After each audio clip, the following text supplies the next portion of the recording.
Sí, justo lo que estamos comentando ahora al acabar, que en la primera parte, sobre todo al final, yo creo que hemos sufrido bastante. Ellos han tenido una ocasión bastante clara para ponerse por delante, y luego en la segunda parte yo creo que hemos ido a más nosotros, y pues eso, los 2 palos esos que hemos tenido, pero bueno, yo creo que ha sido un empate justo. Una pena, ¿no? Esas 2 ocasiones, unos centímetros más abajo, ya estaríamos hablando de una victoria. Sí, es cierto, pero igual hubiese sido demasiado premio, ¿no? Yo creo que ha sido con mucho calor, ellos también tenían muy claro lo que venían a hacer, nos han contrarrestado bien, y bueno, pues sí, una pena, pero bueno, un punto para empezar, y sobre todo para que nos sirva para darnos cuenta que podemos competir contra cualquiera.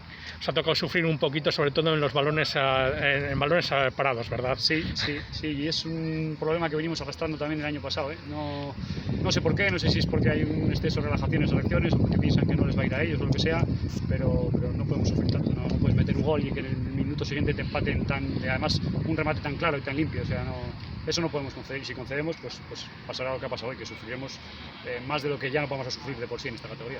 Una pena, ¿no? Es lo que dices, se ha marcado el gol y prácticamente en 1 minuto, 2 minutos han empatado ellos el partido. Sí, hemos marcado, y en la siguiente acción han sacado el córner y el empate, sí, y a partir de ahí, además yo creo que eso nos ha hecho daño, porque a partir de ahí ellos han empezado a ser mejores que nosotros, pero bueno, pues corregir esos errores, sobre todo, que no te puedan quitar puntos a balón parado, y a seguir mejorando.